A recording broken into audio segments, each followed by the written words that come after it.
mil graças a ti, meu Salvador. Graças, graças, mil graças por teu precioso amor. Bom dia, meu irmão e minha irmã, graça e paz. Seja bem-vinda a esta que é a sua igreja, a Igreja Presbiteriana da Tijuca, na Rua Alzira Brandão, 135. Temos o nosso culto presencial e aqui o nosso culto online, feito especialmente para levar a palavra de Deus a todos aqueles que não podem aqui estar, porém estão no coração, são membros afetivos da Igreja Presbiteriana da Tijuca. Hoje é domingo, dia 13 de fevereiro de 2022. É o 6º domingo do tempo comum, a nossa cor litúrgica é o verde. E o convite à oração silenciosa se encontra no Salmo 122, versículo de número 1, que eu convido para que todos nós leamos juntos a uma só voz. Leiamos. Alegrei-me quando me disseram, vamos à casa do Senhor. Nesse espírito, curvemos nossas frontes, fechemos os nossos olhos, ouçamos o prelúdio e preparemo-nos para adorar ao nosso Deus.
Bom dia, irmãos. Nós estamos na liturgia do culto para adorar o nosso Deus. Essa parte inicial da liturgia é específica para nos motivar, tanto com a leitura, quanto com o cântico, com a oração, preparando-nos para o resto da liturgia, sempre adorando ao nosso Deus amado. E o texto separado para esse momento, Jeremias, profeta Jeremias, capítulo 17, versículos de 7 a 10, e nós vamos ler conforme indicado. Diz assim o texto sagrado: Bendito o homem que confia no Senhor e cuja esperança é o Senhor, porque ele é como a árvore plantada junto às águas, que estende as suas raízes para o ribeiro e não receia quando vem o calor, mas a sua folha fica verde, e no ano da sequidão não se perturba, nem deixa de dar fruto. Enganoso é o coração, mais do que todas as coisas, e desesperadamente corrupto. Quem o conhecerá? Todos. Eu, o Senhor, esquadrinho o coração, eu provo os pensamentos, e isto para dar a cada um segundo o seu proceder, segundo o fruto das suas ações. Que texto esse, dizendo que o coração do homem é desesperadamente corrupto. Dependemos integralmente do Senhor para conduzir as nossas vidas da forma como agrada ao nosso Deus. E nós vamos então agora cantar, exaltar o nome do nosso Deus, continuando nessa parte da liturgia para adorar o nosso Deus. Não deixe que nada perturbe esse momento de adoração, de culto ao Senhor. Cada um de nós aqui no templo, você em sua residência, onde você estiver assistindo e participando, adore ao Senhor com espírito e em verdade, na presença do nosso Deus. Cantemos.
Convido os irmãos, nós vamos orar agora, oração de adoração. Curve a sua cabeça em reverência, se desligue de qualquer coisa que possa interferir nesse momento particular de adoração de cada um de nós. Vamos orar. Senhor, nosso Deus, nosso Pai, nosso Criador, soberano sustentador de toda a Tua criação, com tanto zelo, amor e misericórdia, louvamos o Teu nome. Estamos aqui para isso, Pai. Coração tão alegre, porque o Senhor nos permite enxergar o mundo espiritual, essas realidades tão elevadas e profundas, para adorarmos o Senhor na beleza da Tua santidade e experimentando, Senhor, em experiências particulares com o Senhor, tantas bênçãos, os comandos de bênçãos do Senhor nas nossas vidas. Aceita a nossa adoração, Pai. Nós sabemos que o nosso coração é desesperadamente corrupto. Muitas vezes, Senhor, nós nos inclinamos para ações, atitudes, pensamentos que não agradam o Senhor.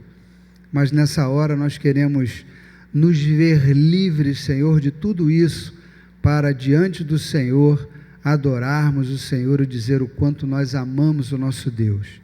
Recebe essa adoração de cada um de nós aqui no templo, os irmãos que estão assistindo pela internet. Recebe, Pai, esse preito de adoração ao Senhor. Nós te pedimos isso em nome de Jesus. Amém. Louvado seja Deus.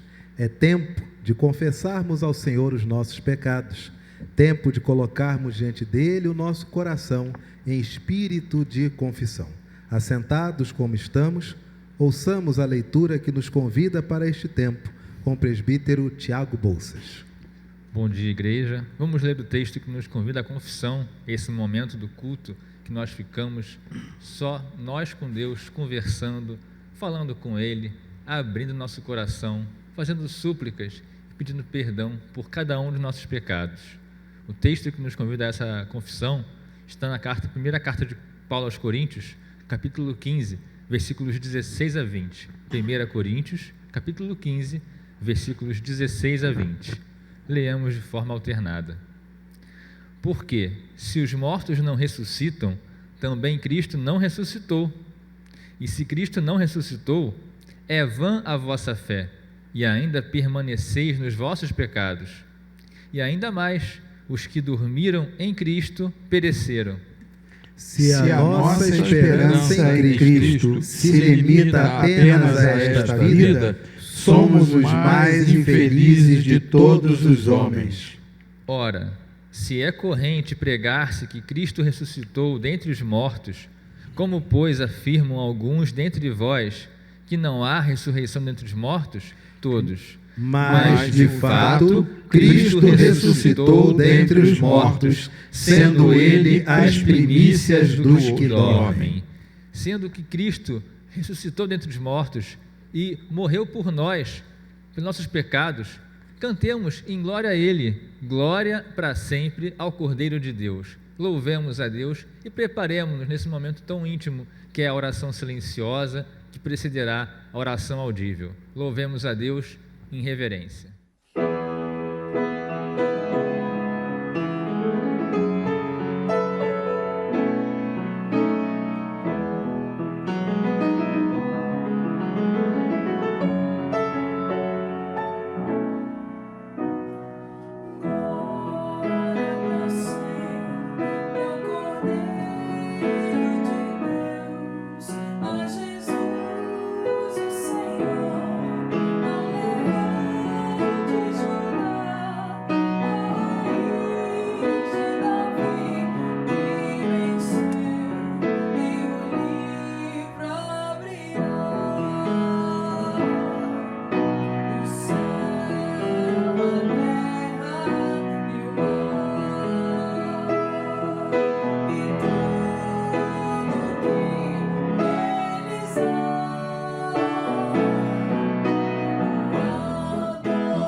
Senhor Deus, nosso Pai, nosso Criador, obrigado, Senhor, pelo dia de hoje, por estarmos aqui, Senhor, nós aqui na Tua casa, Senhor, fazendo este culto, Senhor, para a internet, mas as pessoas em vários lugares, nas suas casas, nos seus trabalhos, na condução, em onde quer que estejam, Senhor, ouvindo este culto, participando deste culto, na hora em que estiverem, Senhor, que estão aqui diante de Ti, Senhor, colocaram diante de Ti todos os seus pecados, Senhor, estão aqui dando glória para Ti, porque Tu nos salvaste, Tu com a Tua mão misericordiosa nos salvaste do pecado, Senhor, e cada dia mais Tu quer nos salvar. Basta que nós olhemos para dentro de nós, nos arrependamos e voltemos para Ti, Senhor.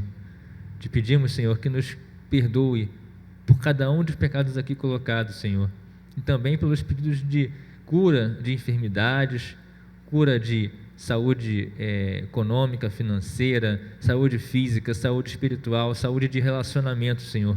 Tantos problemas passamos, Senhor, mas contigo, Senhor, só segurando em Ti, nós podemos nos salvar, Senhor. Te pedimos que nos abençoe e nos dê a paz que nós precisamos. Em nome de Jesus, te pedimos e agradecemos. Amém. Para este momento, após termos confessado nossos pecados, há na Bíblia, na porção da Palavra de Deus, uma declaração de perdão. O texto que está na primeira carta de Paulo aos Coríntios, capítulo 5, versículo 12. Leiamos juntos, a uma só voz, esse texto.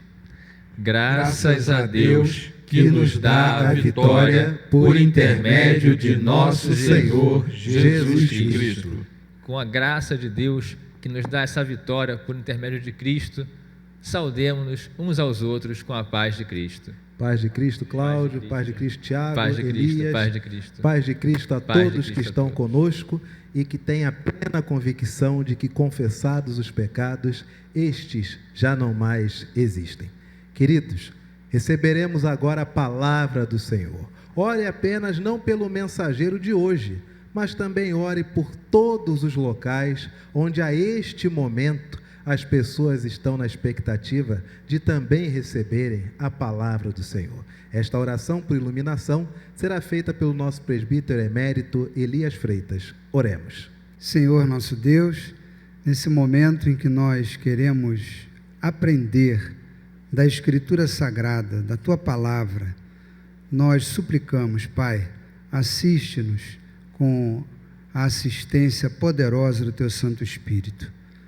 Os tempos são tão difíceis, Pai, mas nós queremos, fortificados pelo Senhor, orientados pelo Senhor, suportados e amparados pelas bênçãos do Senhor, nós queremos pregar o Evangelho, queremos dar testemunho a esse mundo tão sofrido, as ovelhas exaustas, Pai, que querem se achegar para receber refrigério, por causa do Senhor e da Tua Palavra.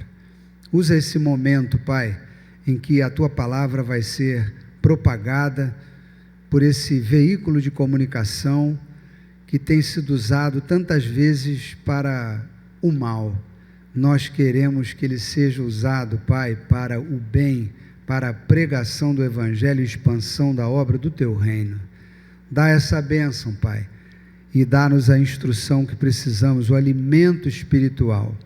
Abençoa o Teu servo ministro, que trará a meditação, o ensino da Tua Palavra. Tudo pedimos e agradecemos confiadamente em nome de Jesus. Amém.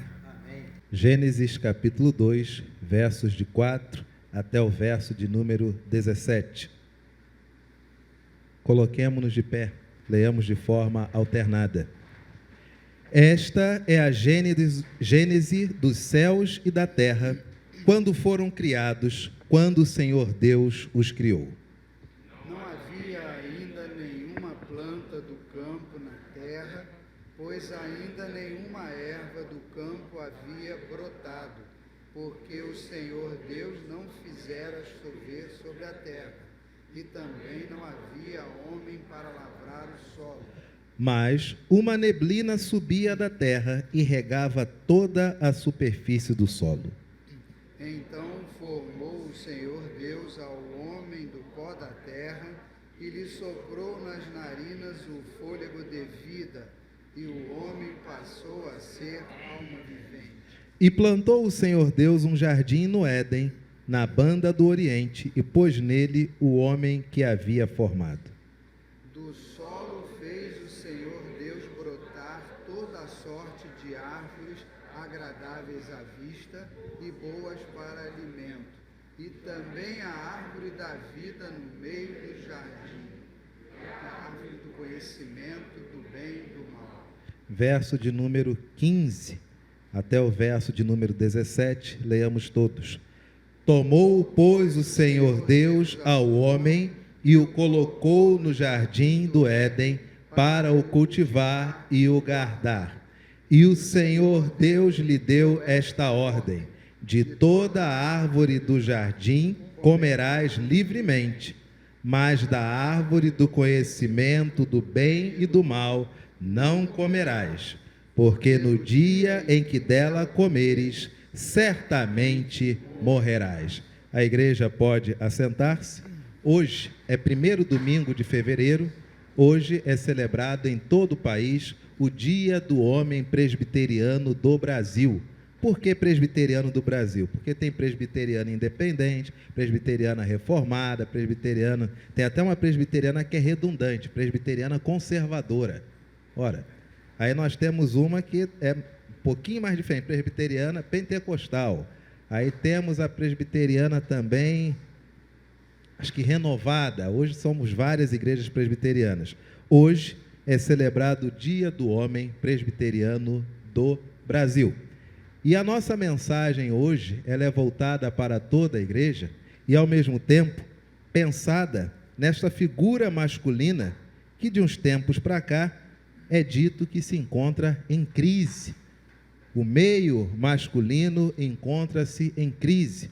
Muitas vezes ouvimos as seguintes frases: com a independência da mulher, com a ascensão da mulher no mercado de trabalho, com a ascensão da mulher aos mais diversos postos e cargos, a mulher não precisa mais do homem e, com isso, o homem perdeu a sua função, perdeu a sua orientação. O homem encontra-se perdido, ele não sabe mais o que fazer na sociedade. E a resposta está, a frase está exata, em termos, mas não deixa de estar exata. Mas nós vamos ver ao longo da Escritura acerca desse tema. Será que é fato que a identidade hoje, a identidade masculina, o sexo masculino, ou para os mais novos, o gênero masculino, ele se encontra em crise? Porque, na verdade, o homem não sabe mais a sua função em vista da independência plena da mulher? E como entrar e sair desse assunto sem ferir suscetibilidades, né? E como tratar desse assunto, né, Gabriel? Sem o nosso querido Facebook nos censurar. Como fazer isso? Como driblar o algoritmo? Vamos tentar. Queridos, a palavra do Senhor nos diz, Gênesis capítulo 2, a partir do verso 4, e nós vamos caminhando até o verso de número 15. Esta é a Gênesis dos céus e da terra, quando foram criados, quando o Senhor Deus os criou. Primeira receitinha de bolo que eu quero dar para você nesta manhã é o seguinte: quando o presente estiver confuso, vai para o passado. Porque só com a planta do projeto original você vai conseguir perceber onde que a coisa não está indo bem. E você vai conseguir perceber o que fazer para que o projeto original, uma vez estabelecido ou restabelecido, lhe possa dar um futuro mais tangível. Isso é em toda a vida. Quando nós brincávamos de futebol, nós dizíamos, o meio de campo está embolado, o que você faz? Volta a bola para a defesa. Espera desembolar o meio de campo, aí faz a jogada. Se o presente está confuso, para onde que você vai? Você começa a imaginar o futuro? Não. Vai para o passado. Vê lá como é que era o projeto original.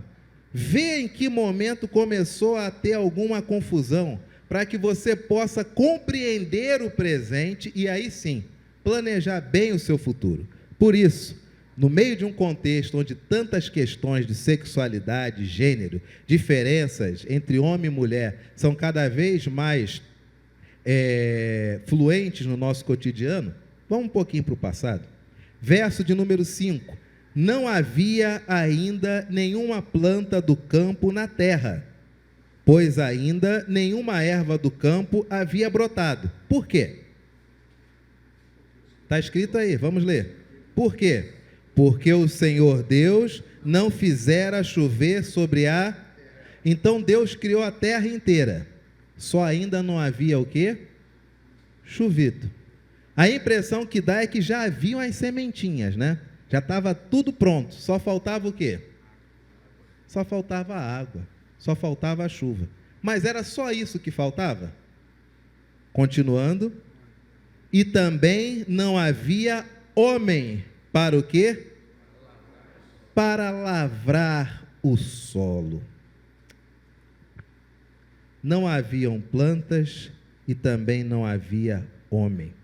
Então, formou o Senhor, verso de número 7. Olha que interessante, esse texto, ele é um texto que, se você procurar ler esse texto de uma forma mais racional possível, ele é um texto de idas e vindas.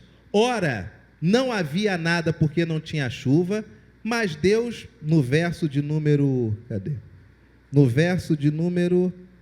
9, ele fez brotar tudo. Não dependia da chuva. Quem cria o universo, quem cria o planeta, pode criar o que quiser. Aí o autor diz, olha, faltava água e faltava homem. Mas no verso 8, e aí Deus fez tudo.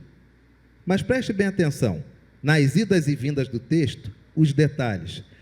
Faltava chuva, faltava homem, no verso 5. Mas no verso 6, lemos, mas uma neblina subia da terra e regava o quê? Então, ou seja, começou a ter água chegando na terra, então é necessário começar a ter homem. Então formou o Senhor Deus ao homem do pó da terra e lhe soprou nas narinas o fôlego de vida, e o homem passou a ser alma vivente.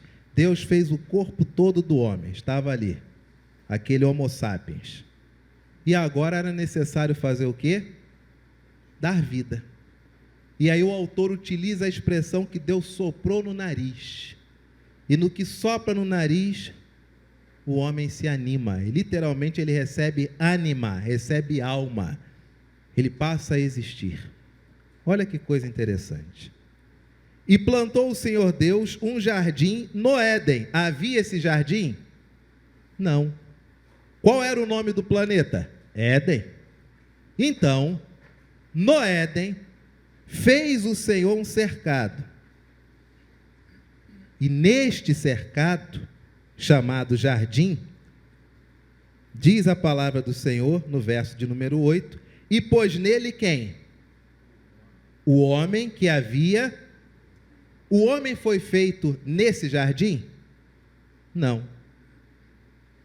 Foi em outro local que o homem foi feito, e depois de feito, criou-se um jardim, existia todo o planeta Terra. É o texto que você está lendo, tá?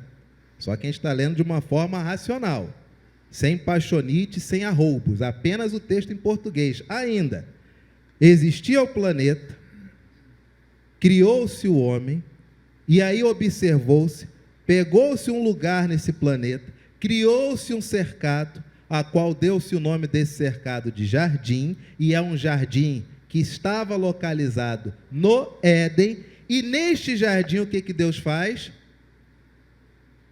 Coloca lá quem? O homem. Quando nós lemos que o homem foi criado a partir da terra, a nossa ideia é que ele já foi criado ali no Éden, né? Ele já estava por ali, recebeu alma ali. Não, ele foi levado até lá e pronto. Agora nós vamos começar a observar um local isolado e especial, com uma criação nossa também especial ali. Verso de número 9. Do solo fez o Senhor Deus brotar toda sorte de árvores agradáveis à vista e boas para alimento, e também a árvore da vida no meio do jardim, e a árvore do conhecimento do bem e do mal. Verso de número 15. Tomou, pois, o Senhor Deus ao homem de novo, e o colocou no jardim. E esse jardim, você já viu que estava localizado neste planeta, ou pelo menos nesta porção continental que deu-se o nome de Éden, e Deus colocou o homem ali naquele reservado, naquele recuado, com um objetivo. Qual objetivo era esse? Verso de número 15. Para o cultivar e para o guardar. As mulheres, aliás, não as mulheres, mas qualquer sociólogo ou antropólogo que identifica que o homem se encontra perdido na sociedade, uma vez que a mulher tornou-se independente, dona de si, sustenta toda a casa, sustenta ele muitas vezes, e aí com isso o homem está em crise. Esta afirmação ela é verdadeira? Em partes ela é. E esse texto prova isso. Sabe por quê? Você acabou de ler comigo, verso de número 15. Tomou, pois, o Senhor Deus ao homem e o colocou no jardim do Éden. Para quê? Só de ter o para com o objetivo de significa que o homem tem em seu DNA, em sua formação, o desejo de uma atividade fim. Lembra da seguinte expressão? Mente vazia, oficina do...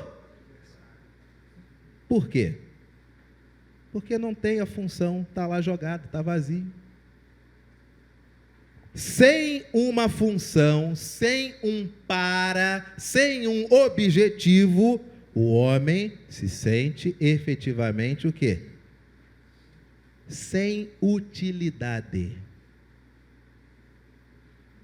Observem que quando há qualquer catástrofe de ordem natural, qualquer tragédia que envolve a sociedade, e aí as questões são tão grandes que cessam as discussões sobre gênero ou sexualidade, você observa que os homens naturalmente assumem suas funções. Não é necessário ser bombeiro, policial, resgatador para fazer o quê? Força. Ninguém precisa dizer, precisamos de 5 homens. Não.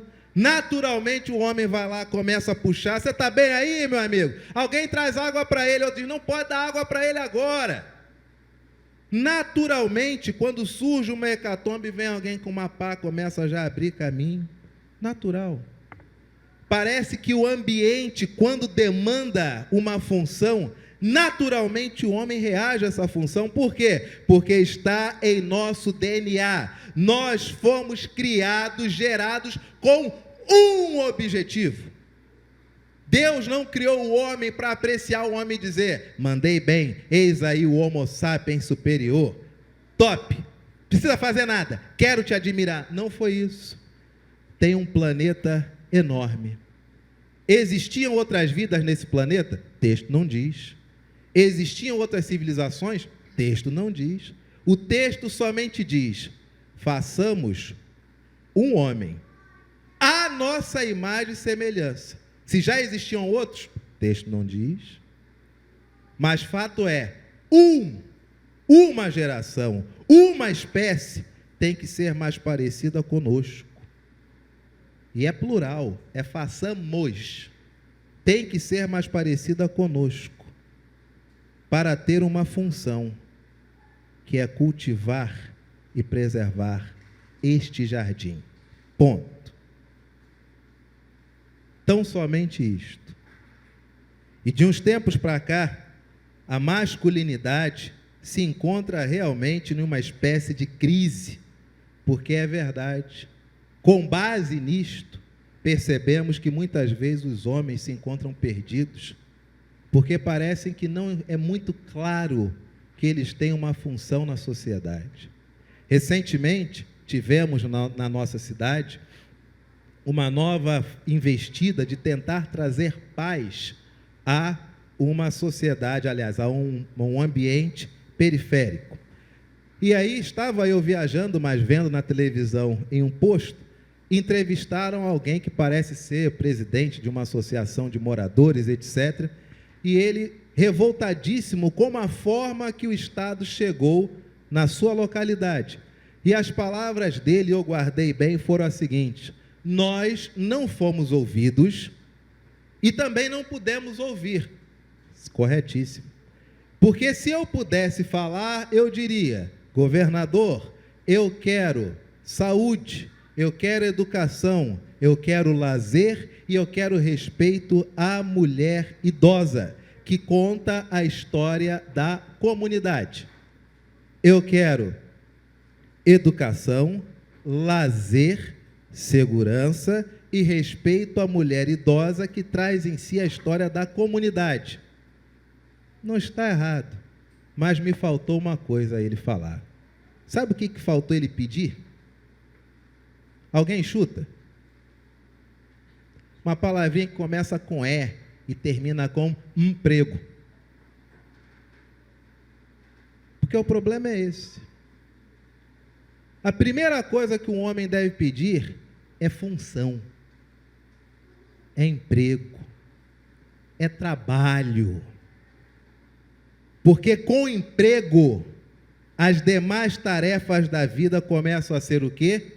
Preenchidas.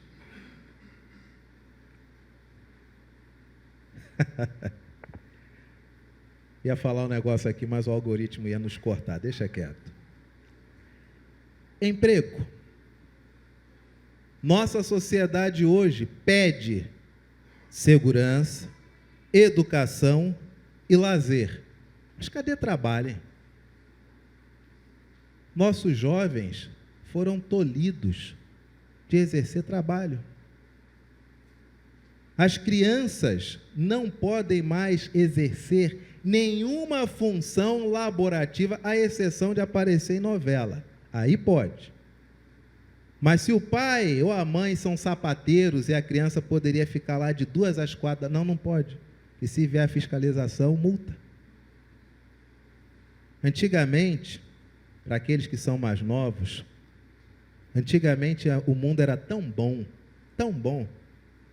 que você ia procurar um emprego, você preenchia uma ficha, você começava na obra, e aí quando você chegava no setor responsável, primeira coisa que você dizia, sabe qual que era? Eu me inscrevi, mas eu não sei trabalhar não, tá? E sabe o que o mais velho fazia? Então você vai ficar comigo que eu vou te passando o serviço. Vocês se lembram disso? Se lembram disso? Os mais velhos lembram disso? Você entrava num local para trabalhar, você não sabia o trabalho? Se lembram disso?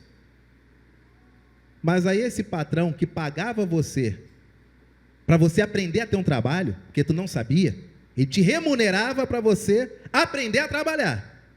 Então ele pagava um que sabia, pagava você que não sabia, e esse um que ele pagou para trabalhar em você, você não sabia trabalhar. O um que recebia fazia meio serviço, porque tinha que te ensinar. O patrão fazia isso. Mas aí nos ensinaram que o patrão é ruim, que o patrão só explora. Resultado, o patrão hoje não contrata nem quem sabe trabalhar. Verdade ou mentira? Homens somente estão no seu devido lugar quando percebem que tem uma função, quando percebem que tem uma utilidade. O homem sem uma utilidade, ele encontra-se perdido. E isso abre espaço, abre brecha para um monte de besteiras. Por isso que coisa tão linda. Me ensinaram uma vez lá no Seminário Presbiteriano do Sul, a jubilação, seminaristas, para os pastores é aos 70 anos. E alguns disseram, mas por que aos 70? Foi a idade que entendeu-se que era suficiente. Mas se o homem ainda tem vigor, depois dos 70, ele ainda não pode pastorear? E o professor de Constituição e Ordem da IPB disse, claro que pode. Os ofícios são permanentes, os mandatos que são temporários. Mas depois dos 70, se ele tem pleno vigor, por que ele não pode trabalhar? E o reverendo Silas de Campos, decano da Comissão de Legislação e Justiça do Supremo Concílio da IPB, olhou-nos e disse, mas vocês irão trabalhar. Eu trabalho com a minha idade. O senhor é pastor e qual a igreja? Igreja minha casa. Ministério meu neto. E todo mundo falou, isso não é trabalho. E ele olhou para a gente e falou, esse é o problema hoje. É que vocês cuidam tanto da família dos outros e não percebem que a família de vocês tem uma bênção do Senhor de ter um pastor dentro de casa. Aí vocês estão na casa de quem não quer vocês, mas na casa de vocês, vocês não são pastores. Calou a turma inteira. E ali, eu coloquei no meu coração, rapaz, que coisa boa, ministério meuneto.edu.br, meuneto.tel.br, que coisa boa levar no colégio, voltar do colégio, fazer aquele papá, olhar os filhos batendo cabeça, tudo com 30 e poucos anos, querendo ganhar o mundo, gastando dinheiro e um monte de futilidade, e você como avô dizer o seguinte: só não estrague os meus netos, já vocês, o problema é de vocês, mas deixe os meus netos em paz. Função, atividade, fim, objetivo. Homem, palavra do Senhor diz, verso de número 15, leiamos todos, aliás, somente os homens, verso de número 15, leiamos todos. Tomou, pois, o Senhor Deus e o colocou aonde? Estava lá antes, foi posto lá a título de quê? Cultivar, albad, verbo, trabalhar, servir. O homem foi criado, foi feito para trabalhar. O homem foi feito para servir. Homens, em todo ambiente em que estiverem, busquem ter uma utilidade. Porque você só se destaca como homem se você for útil. Ninguém te dá nada se você não tiver uma utilidade. Que eu falei com o presbítero Haroldo agora há pouco, não pense que foi palavras confete para todo mundo sorrir, não. É verdade. Como eu quero que ele esteja vivo, para quando eu me jubilar, eu ir lá na loja dele, ou na casa dele, onde estiver, contar tudo o que aconteceu no dia da minha jubilação. Sabe por quê? Porque a utilidade do mais sábio é você tê-lo como alguém a quem você presta contas. Para que ele possa dizer, fez bem, não fez bem, faz isso, faz aquilo, presta atenção, certa vez, é isto. Como os homens estão carentes de homens idosos sábios, que nos passem o serviço, mas a sociedade joga homens contra homens, aí fica velho brigando com novinho, novinho brigando com velho, pelo quê? Pelo quê? Quem ganha com isso? Eu tenho 42 anos, já estou com vontade de ser leão da montanha. Ei, já tenho vontade de ficar sentado. Pois não, o que você quer? Faz assim, assim, assado. Vai-te embora. Meu querido presbítero Rubens Machado, saudosa memória, quando já estava enfermo, internado, lá no Hospital São Lucas, em Niterói, já não se mexia mais, olhinho já fechado, me perguntou: pastor, como é que está a nossa igreja? Falei: qual das duas? A que eu estou hoje ou a que nós crescemos? A sua igreja da infância. E eu narrei como estava. Aliás, eu narrei não, eu só disse as palavras-chave. E ele começou a descrever tudo o que estava acontecendo sem nem estar lá. Por quê? Sábio, idoso. Simples assim. E aí, com o olhar de quem tem 42 anos aqui nesse púlpito, eu digo a vocês: tristeza de ministério pastoral é quando o pastor olha a membresia e ele vê tanto velho top e tanto garoto bacana, legal, mas vocês não se comunicam. Vocês não se relacionam. De uns tempos para cá, se relacionam na internet, nessas batalhinhas campais aí de esquerda, direita, centro, 3/4, terceira via, nona via, 13º caminho, palavra cruzada. É isso. Mas evangelho, vocês não se relacionam. E nessa igreja nós temos idosos excelentes, que no melhor dos sentidos me davam trabalho lá em Mendes. E nós temos uma garotada que arrebenta, mas vocês não se comunicam. E aí vocês passam por circunstâncias e dificuldades sozinhos, sem necessidade.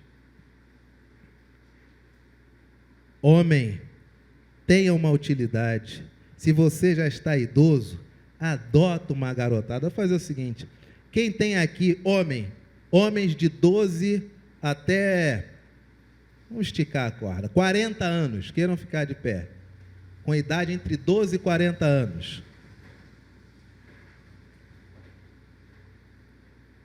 Fazer uma pergunta para vocês.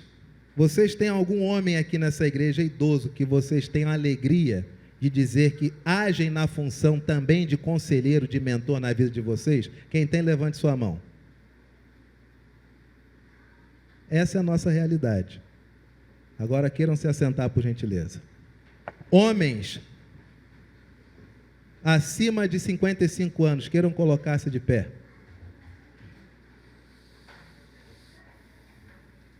Vocês têm nessa igreja algum jovem, pode incluir familiar, homem, que vocês tenham a alegria de dizer que, ainda que eles não percebam, você exerce uma função paterna na vida deles? Se você tem, levante a sua mão. Pode ser familiar? Não, se é função paterna, não pode ser familiar. 1, 2, 4. Ainda temos 5. Temos 3, 4 para poder acrescer filhos. Pode assentar-se. De 12 a 40 anos, levantem-se novamente. Homens de 55 em diante, que não têm ainda nesta igreja um jovem a qual vocês aconselhem de forma mentorial, queiram colocar-se de pé. Garotada, olha aí para trás, olha para frente. Isso é o normal em qualquer sociedade que busca evolução e progresso. Isso é o normal em qualquer sociedade onde você quer ver o outro crescer. Isso é o normal. Obrigado, queridos, podem sentar. Devemos ter utilidade, devemos ter uma função, aubade, trabalhar e servir. Abra sua Bíblia, Mateus capítulo 10, verso de número 10. Evangelho de Mateus capítulo 10, verso de número 10. E mulheres, preparem-se, que no dia da mulher presbiteriana, aí que vai ser bom. Mateus, vocês acham que eu esqueci de vocês? Não, acho que eu nem vou filmar, que o algoritmo não vai deixar passar nada. Brincadeira. Mateus capítulo 10, verso de número 10.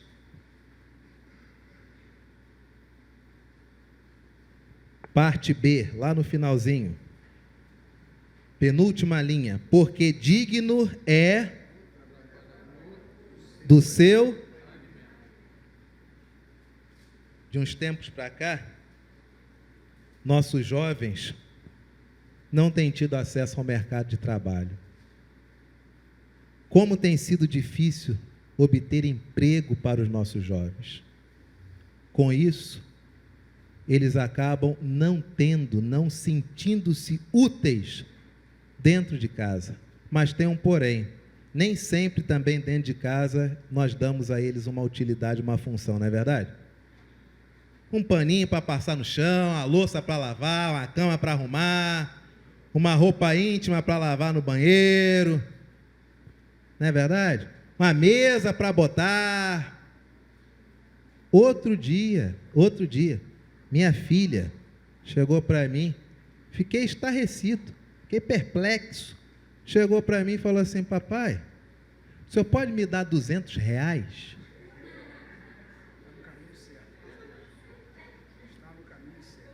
Vou indicar. R$200. E eu estava comprando coco aqui na esquina, água de coco aqui no seu Romildo, e ela me veio com essa pecha. R$200. E eu olhei assim e falei: bom, você quer R$200? Ela: eu quero. Eu não vou te perguntar o para quê, você que sabe. Mas para você ter esse dinheiro, você vai ter que trabalhar. Trabalhar no quê? E seu Romildo está botando o coco, vai trabalhar para o seu Romildo. Você vai perguntar para ele alguma tarefa que você possa fazer aqui que atinja os R$200. Ele: mas o que eu vou poder fazer? Eu olhei a cestinha de lixo, está vendo a cesta de lixo? Você vai ver, pergunta para ele se você pode trocar a cesta de lixo por 2 semanas e ver se ele te dá R$200. E aí ela perguntou para o seu Romildo. O seu Romildo olhou para mim e falou: ele, então tá bom, você vai, arrumou seu trabalho. Todo dia, ela saía da escola, já vinha com a luvinha, já vinha com o saco de lixo, saco de mercado, chegava na barraquinha, se apresentava ao patrão, perguntava se já podia, ia lá, tirava a sacolinha de lixo, com o coco de lixo, dava o nó, botava no cantinho, pegava a outra, botava a sacolinha lá, perguntava se tinha mais alguma coisa, pronto. O que aconteceu? Aprendeu até a apertar o botão do caminhão da Conlurb. Os garis, quando viram, falaram: o quê? Não, vem cá, vem cá. Ela, pode, pai? Falei: claro, eu vou junto. Então, olha só, você vai apertar agora aqui nesse botão, você vai ver o que acontece. Levantei, ela apertou o botão, o negócio começou a girar, todo mundo aplaudiu, foram embora. 2 semanas recolhendo lixo. Ganhou lá os R$200. Mas trabalhou. Trabalho. Para saber o valor do dinheiro. Aí tem uns pais que o filho não faz nada em casa. Em casa. O pai dá dinheiro, porque se ele tirar nota 10, ele ganha um dinheiro. Ele ganha um presente, ele ganha um passeio.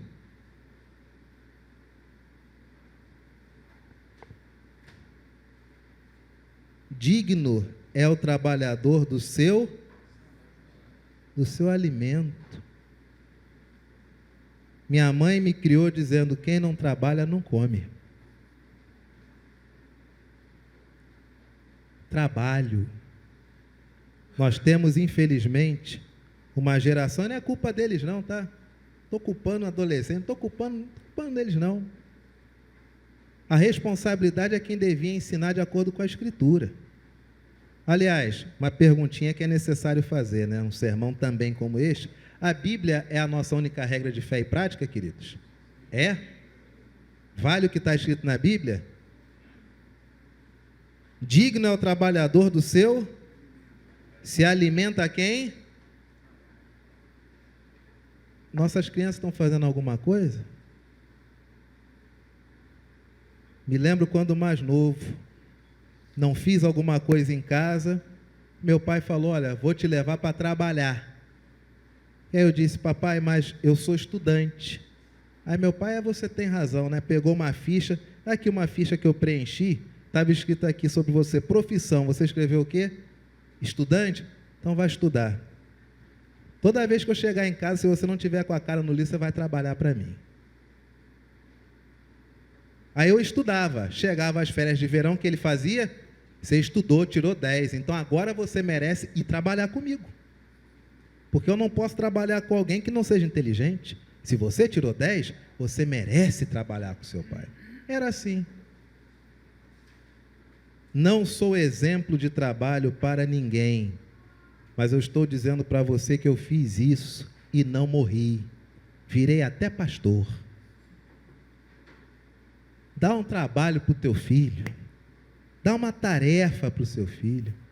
Você vai ver como a vida em casa começa a mudar. Tem utilidade, tem a função. O homem sem utilidade, ele se sente perdido, porque está no nosso DNA. Os Elohims nos criaram dizendo: façamos o homem a nossa imagem e semelhança, e o façamos para cultivar e preservar o jardim. Ponto. Assim foi feito o homem e foi posto lá no Gan Éden com uma função. Nós fomos criados para isto. Função. Albade. Trabalhar, servir. Mateus capítulo 20, verso de número 26, para nós encerrarmos. Mateus capítulo 20, verso 26. Mateus capítulo 20, verso de número 26. Não é assim entre vós, pelo contrário, quem quiser tornar-se grande entre vós, será esse o que vos... Quanto mais o homem serve, mais ele cresce. Quanto mais o homem serve, quanto mais ele trabalha, mais ele cresce. Quanto mais se serve, maior se fica. Você quer ser o maior? Seja você aquele que mais serve, aquele que mais é útil. Quer ver um exemplo? Nosso efetivo diaconal. Nosso efetivo diaconal encontra-se hoje reduzido. Nós temos um diácono de plantão por domingo. Se você quer sentir-se útil, chega para o diácono de plantão e pergunta para ele: precisa de ajuda? Sabe por quê? Porque acender uma luz todo mundo pode acender.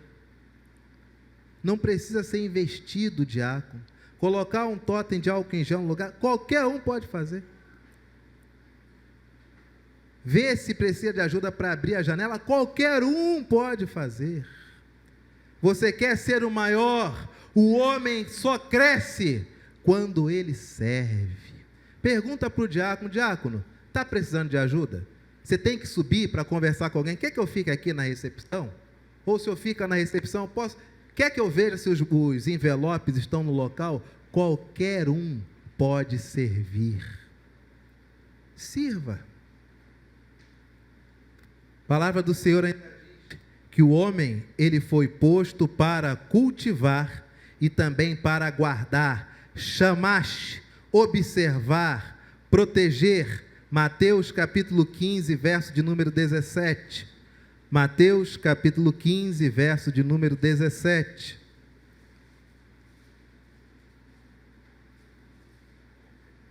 Perdão, Mateus 19, verso 17. Respondeu-lhe Jesus: por que me perguntas acerca do que é bom? Bom só existe um. Se queres, porém, entrar na vida, a pergunta foi: como eu posso alcançar a vida eterna? Jesus, Filho de Deus, Deus encarnado, segunda pessoa da Trindade, diz: se queres, porém, entrar na vida, guarda, chamaste, observe, proteja os mandamentos. Guarde, proteja, observe os mandamentos.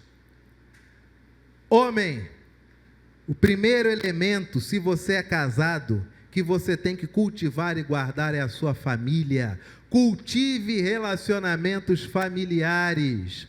Converse com a mulher, que ela diga que você é tagarela, para ela nunca dizer para os outros que você é frio e impessoal dentro de casa.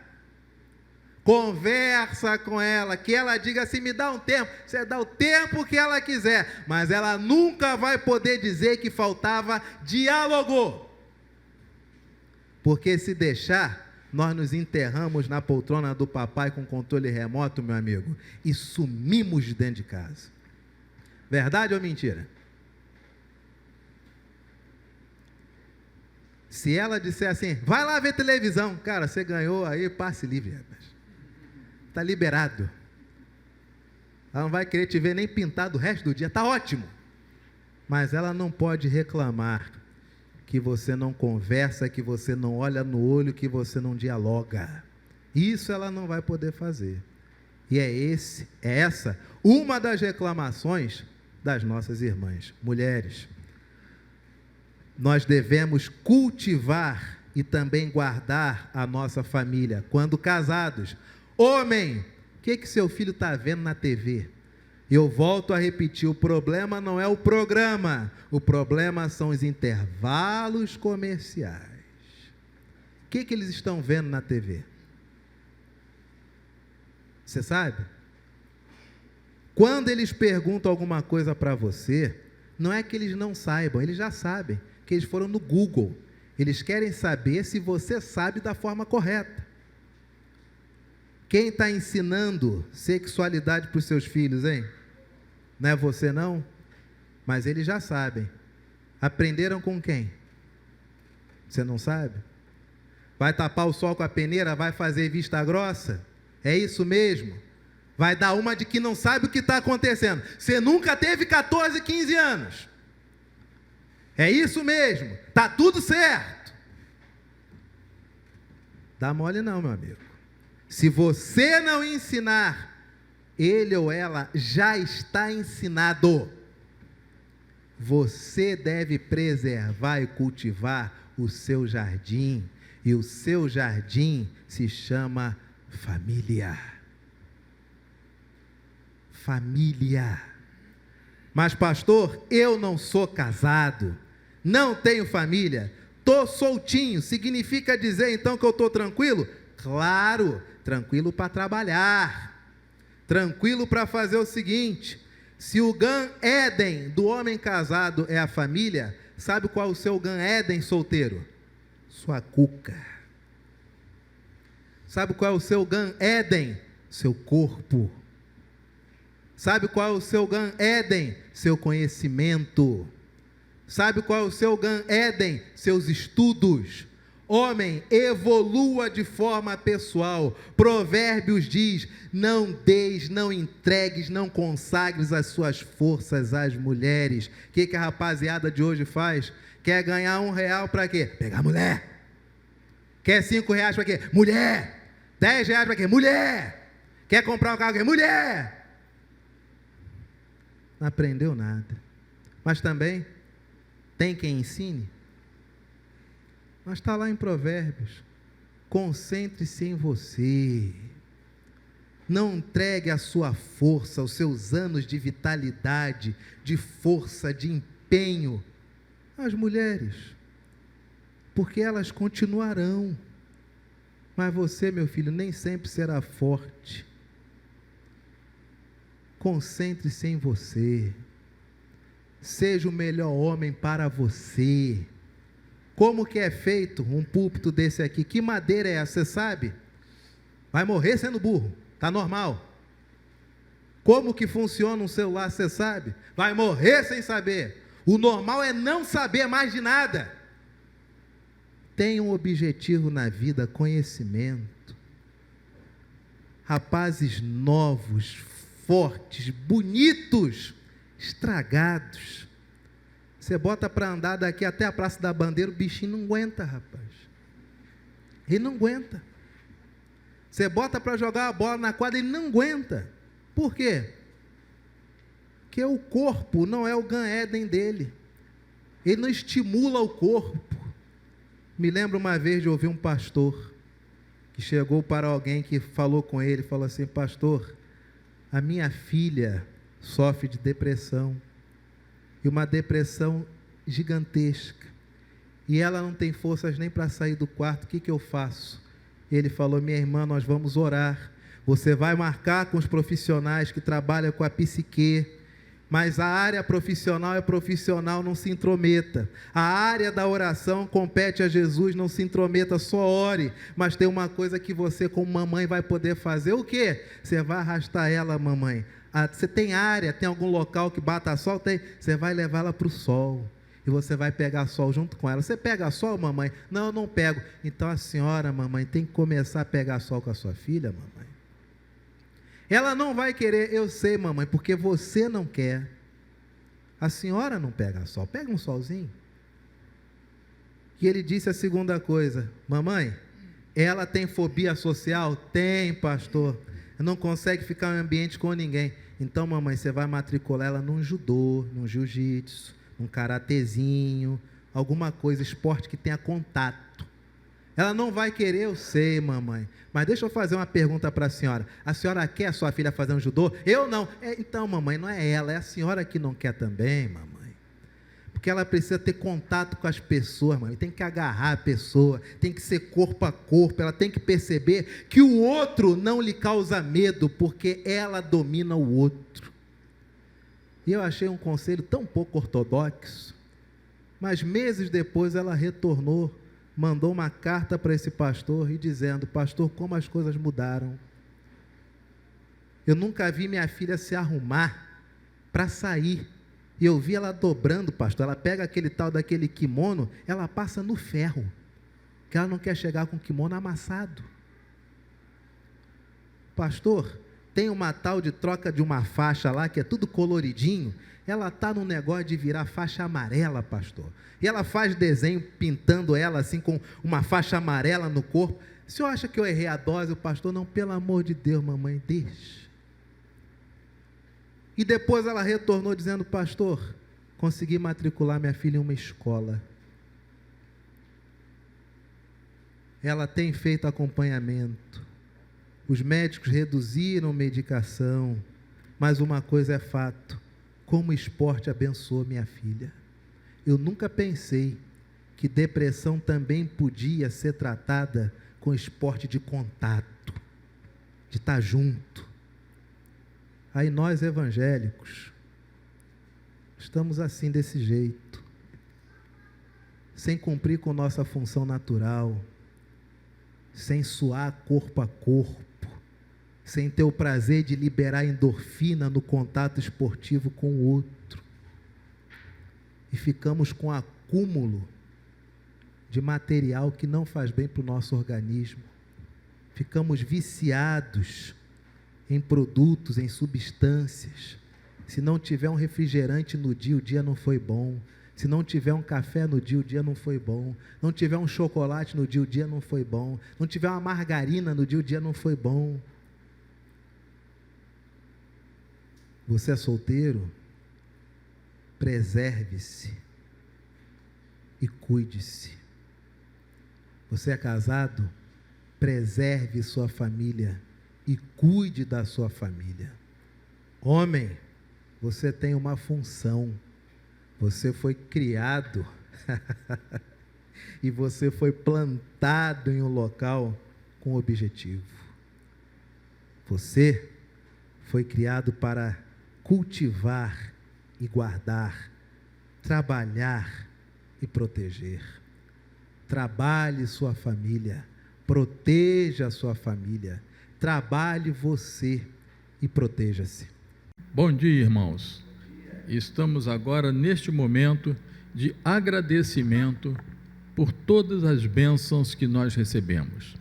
É o momento de trazermos à casa do Senhor os nossos dízimos e ofertas, para que possamos continuar a nossa obra missionária e manter esta casa de forma que nós possamos oferecer conforto para aquelas pessoas que vêm adorar ao nosso Deus, né?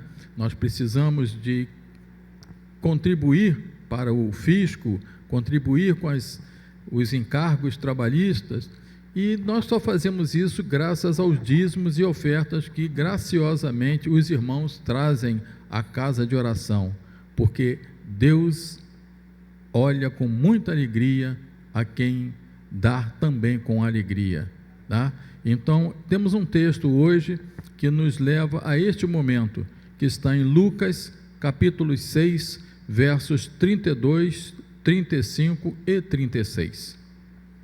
Lucas 6, 32, 35 e 36. E assim diz a palavra do Senhor: Se amais os que vos amam, qual é a vossa recompensa? Porque até os pecadores amam os que os amam. Amai, porém, os vossos inimigos, fazei o bem e emprestai, sem esperar nenhuma paga. Será grande o vosso galardão, e sereis filhos do Altíssimo, pois Ele é benigno até para com os ingratos e maus. Todos. Sede misericordiosos, como também é misericordioso vosso Pai.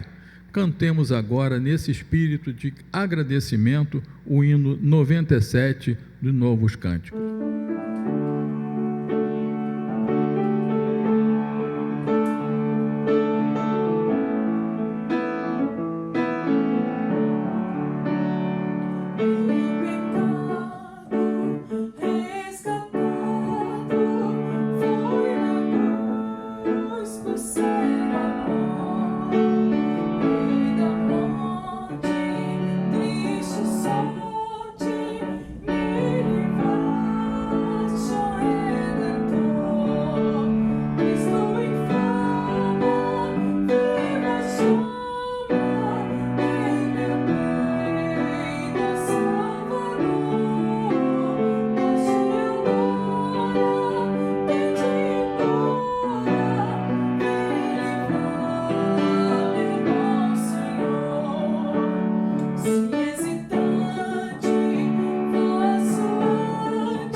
Deus seja louvado.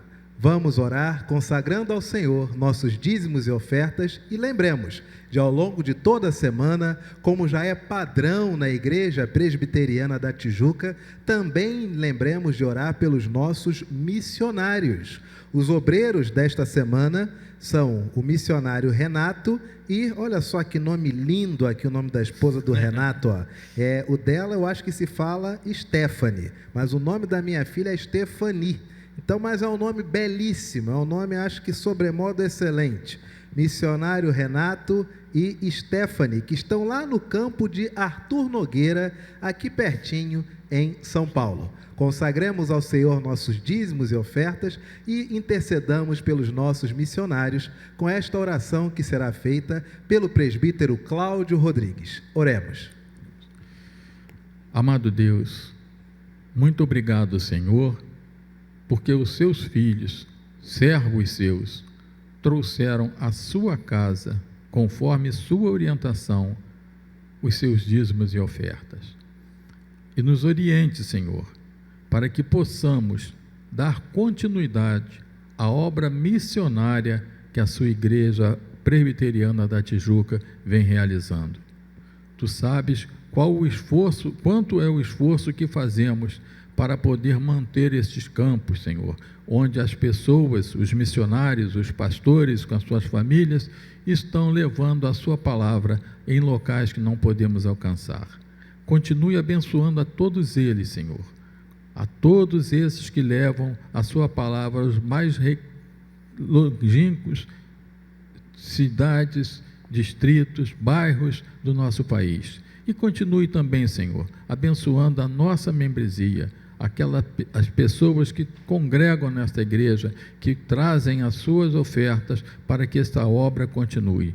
Muito obrigado, Senhor, por todas as bênçãos que tens derramado. Nós muitas vezes nem lembramos, nem percebemos o que tu fazes por nós, mas nós sabemos que o teu infinito amor está sempre sobre nossas cabeças e nós somos muito gratos por tudo isso. E é em nome de Jesus que nós te oramos, mas principalmente, Senhor, nós te agradecemos em nome do nosso Salvador Jesus Cristo. Amém. Amém.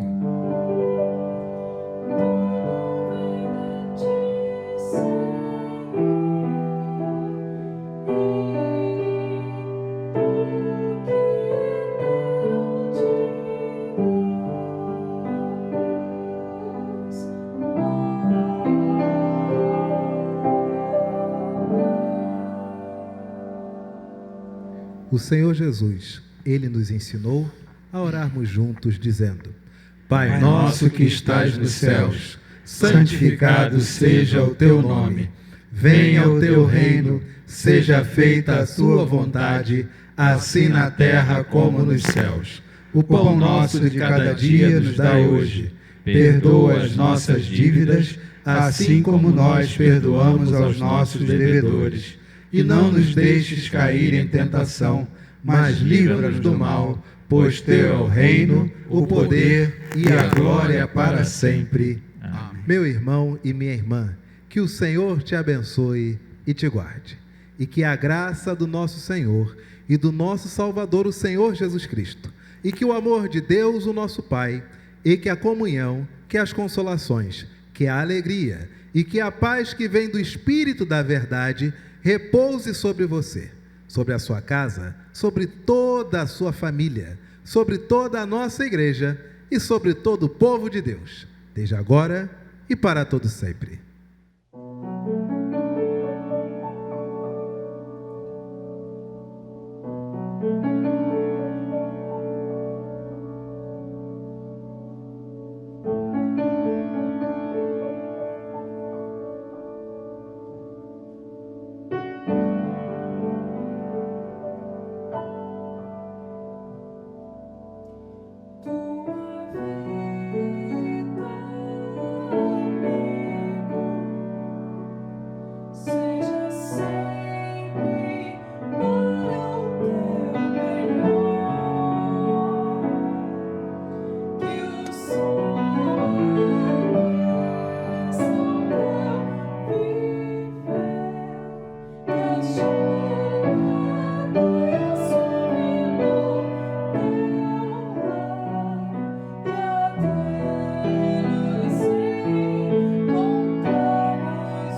Amém e amém.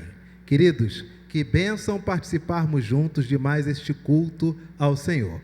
Peço que você, por favor, mantenha-se conectado com a nossa igreja, a Igreja Presbiteriana da Tijuca. Esse mês de fevereiro é tempo das sociedades internas, os trabalhos com crianças, juventude, adolescente, os corais, todos eles começarem seus planejamentos para iniciarmos o ano a partir do mês de março com uma agenda repleta de atividades presenciais. Se você mora no Rio e pode estar conosco, Rua Alzira Brandão, 135, na Tijuca, todo domingo a partir das 10 da manhã. Se você não mora no Rio, permaneça conectado conosco, curta a nossa página no Facebook, se inscreve aqui no canal no YouTube e não deixe de auxiliar a obra missionária. Que o Senhor abençoe a todos nós, eu e todos os demais membros do conselho. Com muita tristeza nós vamos nos despedir agora, mas nós ficamos alegres porque sabemos que semana que vem estaremos aqui mais uma vez cultuando a Deus. Deus nos abençoe, uma excelente semana, paz.